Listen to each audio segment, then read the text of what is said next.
Bom dia, igreja! Bom dia, gente linda do meu coração que sai do outro lado. Que prazeroso é nós estarmos mais uma vez reunidos e juntos para nós cantar, para nós estudarmos. Que alegria imensa que Deus dá para nós, não é verdade? Tenho certeza absoluta que o Espírito de Deus falou com você durante o estudo dessa madrugada. Louvado seja Deus! Estou muito feliz e espero que você tenha se acordado com muita alegria no seu coração, com a vontade de vencer o seu dia pelo poder de Jesus. Acredite nisso pelo poder do Senhor Jesus. Que coisa boa é nós estarmos juntos, mas antes de nós ajoelharmos e falar com a majestade do céu, eu gostaria de mandar um abraço para algumas pessoas que têm nos acompanhado aqui no Ano Bíblico, que têm compartilhado esse vídeo, material para outras pessoas. Louvado seja Deus pela tua vida que está compartilhando. Continua compartilhando cada conteúdo que é postado no YouTube. Faça com que outras pessoas possam conhecer a verdade do Senhor Deus. Mas eu gostaria de mandar um abraço muito especial para Maria Ângela. Ela disse que estou tão agradecida pelo ano bíblico e agradece toda a escola. Você agora faz parte da nossa família pela graça e o poder do Senhor Jesus. Gostaria de mandar um abraço também para Leila Gomes. Ela está pedindo oração para a vida dela e para a vida espiritual dela também. Então, pode ter certeza que nós aqui do outro lado vamos estar orando por você. Acredite que a oração será atendida diante do santuário do nosso Deus. Também um abraço para Luzia Gomes. Luzia Gomes pede um abraço para a sua vida. Pode ter certeza que nós vamos orar pela sua vida também, tá bom? E também pelo Francisco Lopes, que é lá de Goiânia. Ele pede um abraço para você, meu querido irmão. Que Deus te abençoe, que Deus te encha de poder durante este dia. E para nós e chegar diante do trono de Deus, vamos ajoelhar e falar com o Senhor. Eu convido você aí do outro lado para que nós possamos ajoelhar e falar com a majestade do céu. Vamos lá? Querido bom Deus, eterno Pai, que prazeroso, Senhor Jesus, estar todas as manhãs diante da Tua presença, estudando a Tua palavra, Senhor Deus, e tirando grandes lições para a nossa vida. Quero te pedir agora, em nome de Jesus, que o Senhor Deus abençoe cada um desses que estão assistindo o Ano Bíblico, desses que estão ali, meu Pai do céu, querendo, sentindo o anseio de aprender cada vez mais da Tua palavra, Senhor. Que Teu Santo Espírito possa tocar no coração deles, que eles possam, Senhor Deus, colocar verdade na sua vida, não só isso, mas espalhar para outras pessoas também, Senhor. Nos fortalece pelo Teu poder no dia de hoje, que o nosso dia de hoje seja dia para vencer pelo poder de Jesus. Esteja conosco, Pai, nesse momento queremos louvar o Teu santo nome. Bendito seja o Teu santo nome, Senhor. Fica conosco agora, já te agradecendo em nome do Teu Filho amado Jesus. Amém. Muito bem, depois de nós termos falado com a majestade do céu, vamos cantar com o hino 231, Trabalhar e Orar. Vamos lá?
Salvador, e ninguém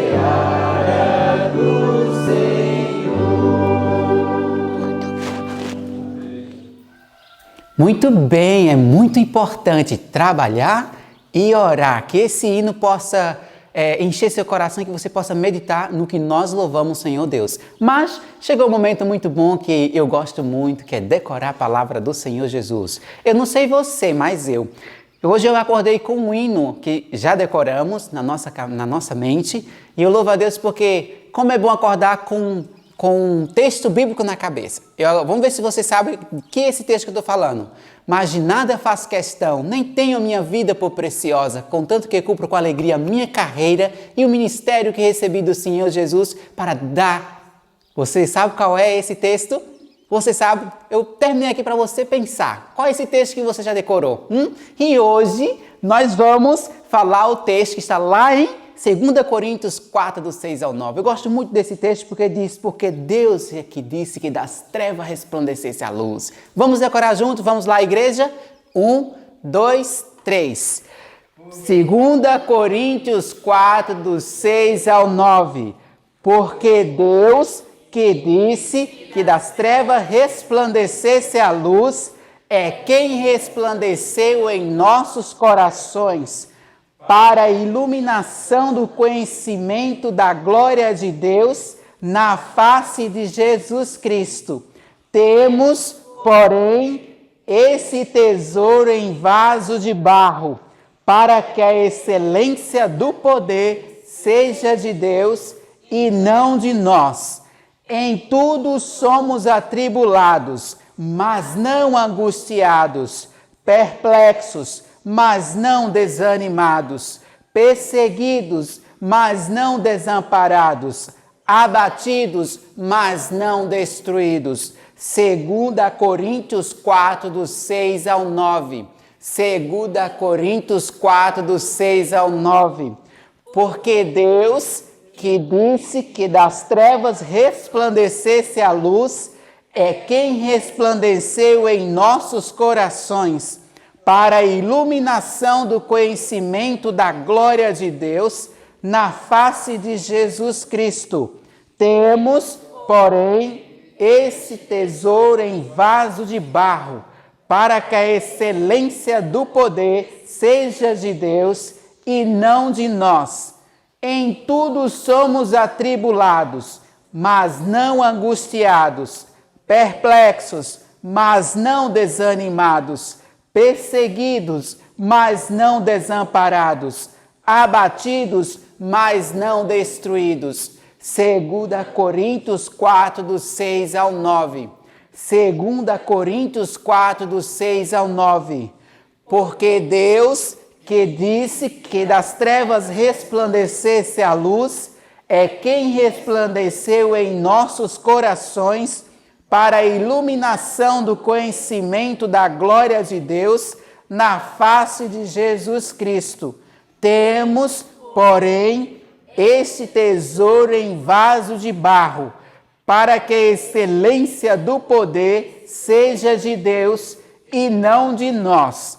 Em tudo somos atribulados, mas não angustiados, perplexos, mas não desanimados, perseguidos, mas não desamparados, abatidos, mas não destruídos.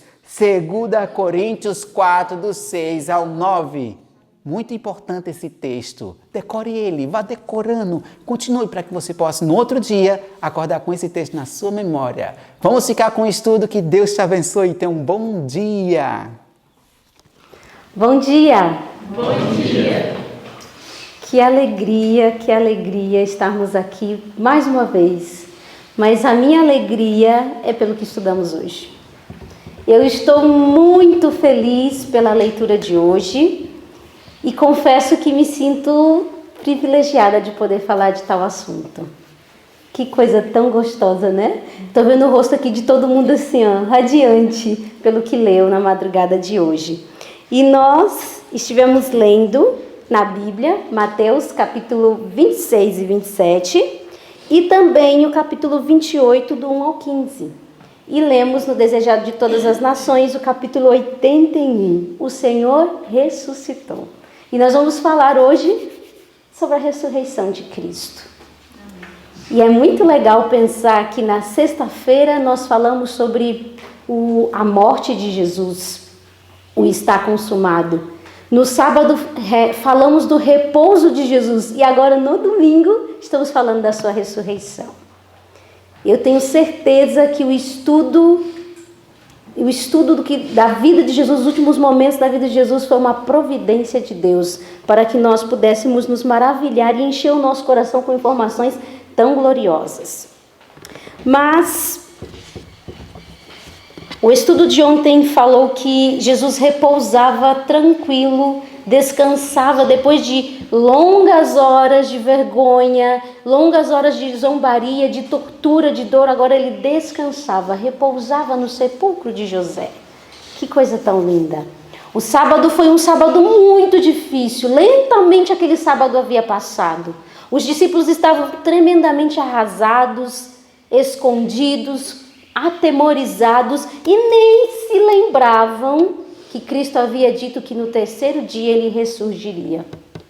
Os sacerdotes não tinham paz. Não havia paz no coração daqueles que pensavam ter triunfado ao ter matado Jesus. Não havia paz, não havia tranquilidade, havia angústia, preocupação, porque aquele Messias, ou dizendo aquele impostor, havia dito que ressurgiria. Nós precisamos bolar um plano para que ele não saia daquele túmulo.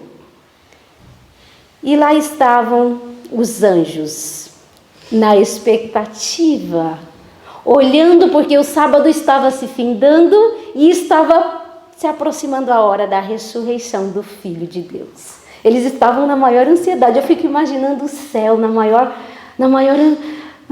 anseio, esperando quando será a hora, que Jesus ressurgirá, quando será? Mas a ordem tinha que vir de onde? De onde? Do Pai.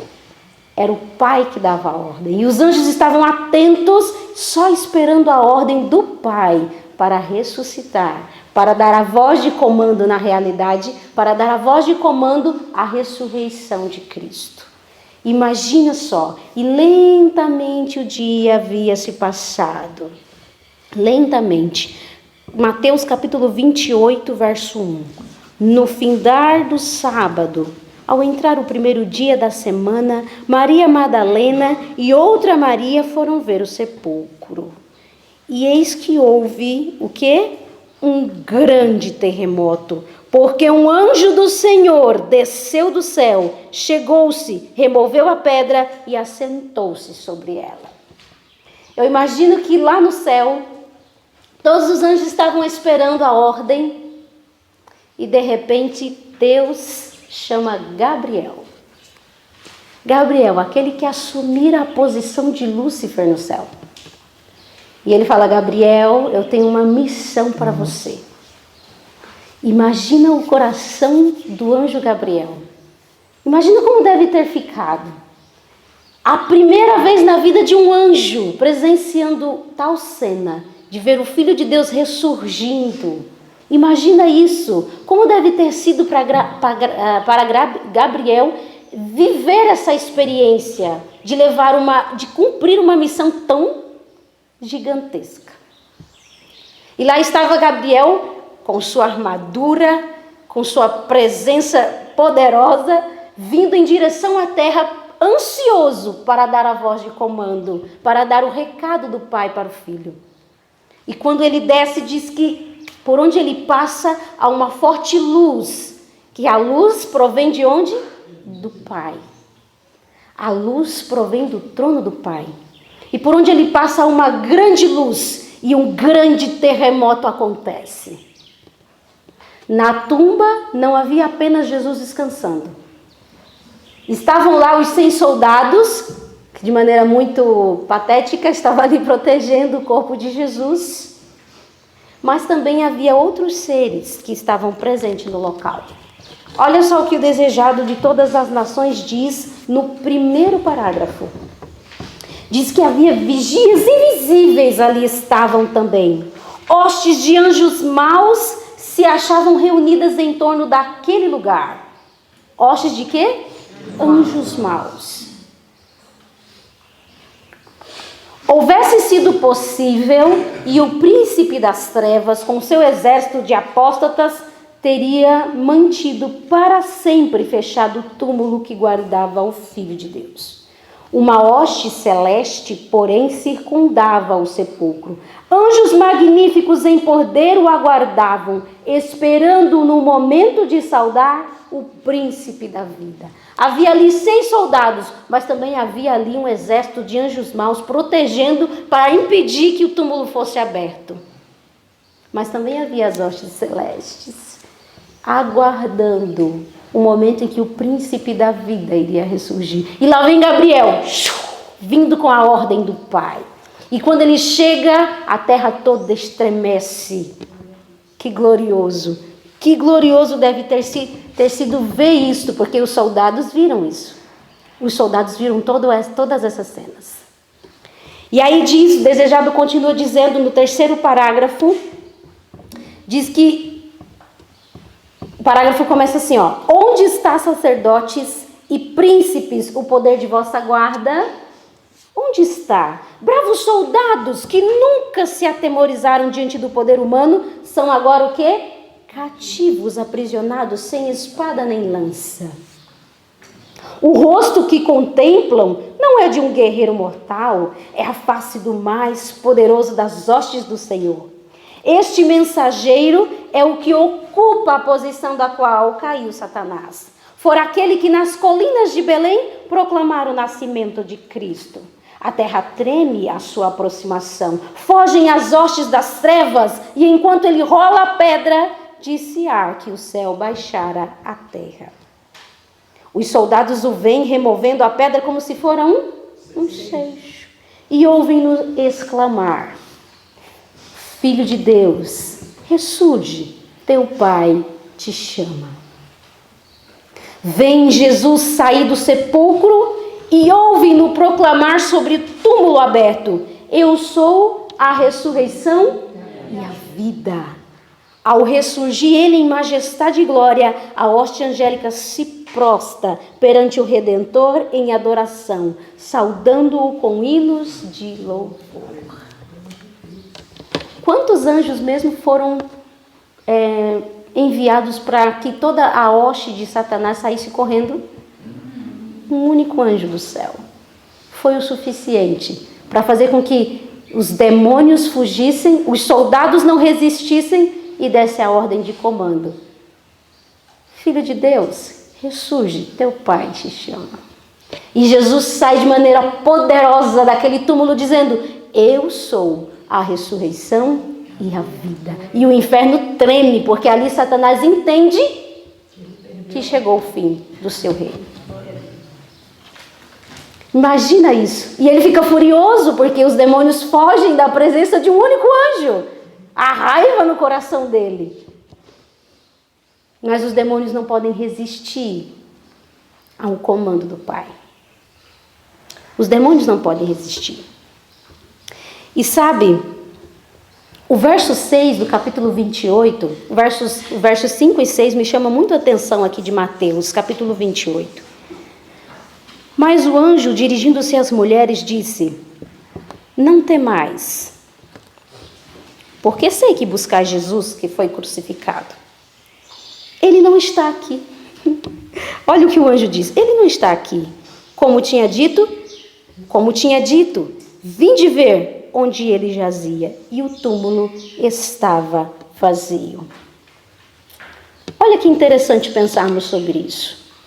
Se você for visitar um dia o túmulo de Allan Kardec, na França, estará escrito assim: aqui jaz ossos mortais de Allan Kardec.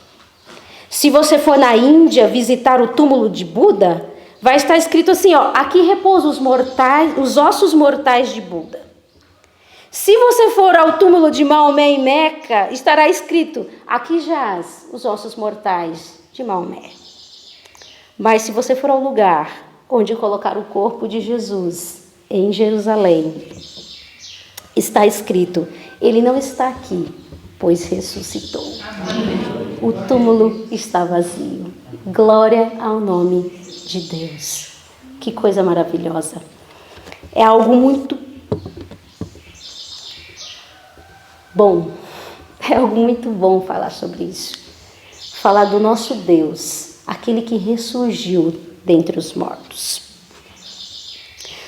Mas, quando os soldados veem toda essa cena, o aspecto daquele anjo como relâmpago, Jesus saindo daquele túmulo, imagina como foi para os soldados olhar para a face de Jesus agora glorificado. Como foi para os soldados? O rosto que eles haviam cuspido, o rosto que eles haviam batido, que eles haviam dado uns socos, que eles haviam zombado, xingado, agora ali, em pé, na frente deles, depois de ter estado morto. Como deve ter sido aterrorizante para aqueles soldados. E eles ficam tão assustados, tão desnorteados, que eles saem por Jerusalém falando o quê? Ele ressuscitou. Ele ressuscitou, verdadeiramente ele é o Filho de Deus. Verdadeiramente ele é o Filho de Deus, ele ressuscitou. Eles saem dando essa mensagem de boas novas. Os primeiros evangelistas. Imagina que coisa engraçada. Aí os sacerdotes escutam essa história e mandam chamar esses soldados, porque eles iam até onde? Eles iam para Pilatos. Eles iriam contar para Pilatos o que haviam visto. Mas os sacerdotes pegam eles primeiro no caminho. E fala assim, e aí, vem cá, me conta aí, que história é essa? Me conta. Eles contam toda a historinha para o sacerdote. Imagina isso para Caifás. O texto diz que Caifás emudeceu, ficou calado, paralisado. Imagina! Realmente ele era o Messias. Realmente ele era o Filho de Deus. A convicção, mais uma vez, sobreveio ao coração de Caifás. Mas pior ainda, a ressurreição de Cristo ia contra tudo aquilo que ele cria. Ia contra tudo o que ele queria. E diz que quando os soldados estão saindo, Caifás está ali paralisado, não consegue soltar uma palavra. Uma palavra ele não consegue soltar, até que ele consegue falar. Não, esperem, vocês não podem levar essa notícia. E aí eles compram o silêncio, compram a integridade dos soldados. Não, vocês não vão dizer que ele ressuscitou. Vocês vão dizer que vocês dormiram e que os discípulos vieram e roubaram o corpo. Balela. Mentira tem perna curta e mentira mal contada, então. Porque qual seria o sentido? Qual seria o sentido dessa mentira? Aqui se enganaram os sacerdotes. Se enganaram. Como poderiam os soldados dizer que os discípulos tinham furtado o corpo enquanto eles dormiam? Se dormiam, como que podiam saber? Como é que eles viram se eles dormiram? E se houvesse realmente os discípulos roubado o corpo de Cristo, os sacerdotes não seriam os primeiros a cair em cima na cabeça dos soldados e dizer, vocês dormiram na hora? Eles iriam atestar contra a própria vida deles. Mentira mal contada. Mas aí eles compram o silêncio dos soldados, mas quando Pilatos tem a oportunidade de conversar com esses soldados, chama eles à parte e fala assim, me conta a verdade. Me conta toda essa história. Porque até então, o texto diz que Pilatos estava relativamente descuidoso. Ainda não tinha pesado no coração de Pilatos o que ele havia feito contra Cristo. Mas quando os soldados contam toda a história para Pilato, o texto diz no parágrafo que começa, entretanto, a notícia da ressurreição de Cristo fora levada a Pilatos. No finalzinho diz, antes de assim fazer, ele próprio interrogou particularmente os guardas. Estes, temendo pela própria segurança, não ousaram ocultar nada, e Pilatos tirou deles a narração de tudo quanto ocorrera. Não levou adiante a questão, mas desde aquele dia não houve muita paz para ele. Não houve mais paz para ele, para o coração de Pilatos. Não havia paz nem para Pilatos e nem para os sacerdotes, os que haviam matado Jesus. Não havia paz. Porque um erro chama outro erro, para você permanecer no erro. E o erro nunca traz paz. Eles viviam com medo, o texto diz que eles viviam com medo, não havia lugar seguro o suficiente, eles tinham medo de Jesus aparecer para eles tinham medo de encontrar Jesus, era uma coisa terrível. O erro nunca traz paz. Mas agora chegou um momento muito lindo de falarmos, quando o texto fala com que poder Jesus saiu do túmulo. Qual era o poder que fez Cristo ressurgir? É muito lindo falar disso, porque o próprio Cristo, quando esteve em vida, ele disse assim: olha, ninguém tira a vida de mim, eu mesmo a dou e ainda torno a tomá-la. E o parágrafo que diz: quando foi ouvida no túmulo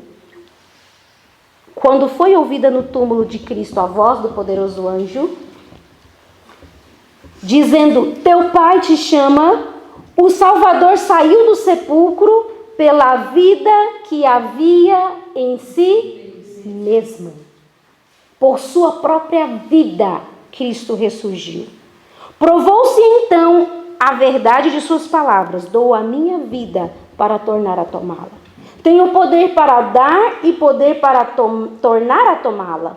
Então se cumpriu a profecia que fizera aos sacerdotes e príncipes: derribai este templo em 3 dias e o levantarei. Sobre o fendido sepulcro de José, Cristo proclamara triunfante: eu sou a ressurreição e a vida. Essas palavras só podiam ser proferidas pela divindade. Todos os seres criados vivem pela vontade e poder de Deus. São dependentes depositários da vida de Deus. Do mais alto serafim ao mais humilde dos seres vivos, todos são providos da fonte da vida. Unicamente aquele que é um com Deus podia dizer: tenho poder para dar a vida e poder para tornar a tomá-la. Em sua divindade possuía Cristo o poder de quebrar as algemas da morte. Assim você entende porque que quando Jesus revelou aos anjos o plano da redenção, eles disseram: não, por favor, Senhor, não vá, eu irei no teu lugar. Jesus disse: a vida de um anjo não é suficiente. Precisa ser divino. Precisa ser divino para morrer e ressurgir. Porque em Cristo havia vida própria. Em Cristo havia vida e por a sua própria vida ele ressurgiu. Que coisa maravilhosa. Mas ele não ressurgiu só. Ele ressurgiu com quem? Com as primícias. Com as primícias. Lembra que na morte de Jesus, sepulcros foram abertos e corpos foram lançados fora. Agora, esses corpos, na ressurreição de Cristo, quando ouvem a voz de Jesus dizendo: eu sou a ressurreição e a vida, esses corpos despertam para a vida. Não para morrer novamente, agora para a imortalidade. Que espetacular. E esses próprios também deram um anúncio em Jerusalém: ei, ele ressurgiu, e nós ressurgimos juntamente com ele. Imagina só como deve ter sido isto. As pessoas verem, porque o texto diz que essas pessoas que ressurgiram foram pessoas que foram fiéis a ponto de darem a sua própria vida pelo Evangelho. Eram fiéis.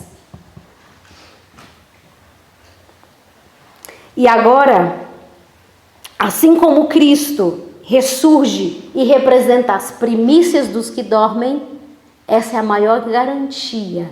Essa é a maior garantia que a ressurreição ela é real, verdadeira e que ocorrerá na volta de Jesus. Amém. O penhor, o nosso penhor está na ressurreição de Cristo e das primícias daqueles que foram fiéis e subiram com Jesus na sua ascensão. Subiram com Jesus, não mais para ver a morte e viver eternamente. Pensa nisso, que coisa gloriosa. A morte de Jesus cumpre a cruz antes da cruz. O que é isso? Antes da cruz acontecer, a cruz já tinha sido revelada para o povo de Israel. Quando você pega as festas, você analisa a cruz cumprindo exatamente cada festa do povo judeu. A Páscoa, o cordeiro que tira o pecado do mundo. Os pães asmos, que não há fermento, não há dolo, não há pecado, é puro, santo. E as primícias, que caíam exatamente no dia que Jesus ressurgiu. E sabe uma coisa interessante do dia das primícias? Todas as festas você vai encontrar A Bíblia trazendo assim, é santa convocação. Obras servis não fará. É santa convocação, é solene, é um dia de descanso. O único dia que não há esse registro das primícias. É o único dia que não era dia de descanso e repouso. Não é interessante isso? É o único dia que não tem essa informação. E no domingo, Jesus ressurge cumprindo a festa das primícias. Aqui estão os primeiros frutos do meu trabalho. Os primeiros. E os primeiros é o penhor de que haverá outros. Haverá outros. Há segurança. Tudo já foi cumprido, exatamente cumprido. E continuará se cumprido conforme Jesus já nos disse. Para o crente, a morte não é senão de pouca importância. Eu fiquei pensando nessa frase. Para o crente, a morte não é senão de pouca importância. Talvez a nossa maior inimiga hoje seja a morte. Quem consegue controlar ela? Quem consegue controlar a morte? Ninguém. Jesus, a Maria está dizendo aqui, Jesus. A nossa maior inimiga, mas para o crente, pouca importância. Cristo fala dela como se fora de pouco valor. Se alguém guardar a minha palavra, nunca verá a morte. Nunca provará a morte. Para o cristão, a morte não é mais que um sono, um momento de silêncio e escuridão. A vida está escondida com Cristo em Deus. E quando Cristo, que é a nossa vida, se manifestar, então também vós vos manifestareis com Ele em glória. A voz que bradou da cruz, está consumado, foi ouvida entre os mortos. Penetrou as paredes dos sepulcros, ordenando aos que dormiam que despertassem. Assim será quando a voz de Cristo for ouvida do céu. Ela penetrará as sepulturas e abrirá os túmulos, e os mortos em Cristo ressurgirão. Na ressurreição do Salvador, algumas tumbas foram abertas, mas em sua segunda vinda, todos os queridos mortos lhe ouvirão a voz, saindo para uma vida gloriosa e imortal.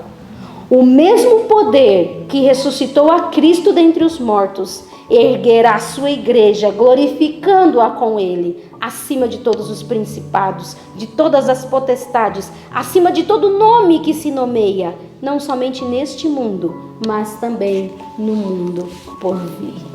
Glória, glória, glória a Deus. Talvez nesses momentos tão difíceis que nós estamos vivendo, de pandemia, de crise e de fins dos tempos, o coração da gente se aperta por tanta tristeza. E às vezes nós não sabemos como lidar com o nosso maior inimigo, que é a morte. Quem pode detê-la? Na realidade, eu quero que você tenha essa esperança no seu coração. Tenha essa esperança que a morte não é apenas um sono, um momento de silêncio, um momento de escuridão. Porque Cristo vive, eu posso crer no amanhã. Porque Ele ressurgiu, porque Ele vive, eu também viverei. E a morte será tragada. Haverá um fim para a morte. E ela nunca mais haverá. E pela ressurreição de Cristo nós temos essa garantia de que viveremos vida em abundância e vida eterna. Que você creia nisso. Que o seu coração se encha dessa certeza, dessa esperança que Cristo nos dá através da sua vida, através da sua história. Porque foi numa linda manhã. Foi numa linda manhã que Cristo ressurgiu. Numa linda manhã de domingo. Que o seu coração se encha com esse louvor da certeza que Cristo vive. E por isso eu posso crer no amanhã. Amém. Glória ao nome do Senhor. Glória ao nome do Senhor. É por isso que quando os anjos viram Jesus ressurgir, eles não tinham senão outra coisa a fazer, senão adorar aquele Cristo. E nós agora vamos adorá-lo através da oração. Vamos orar? Nosso Deus e nosso Pai, Senhor, obrigada. Obrigada pelo plano da redenção.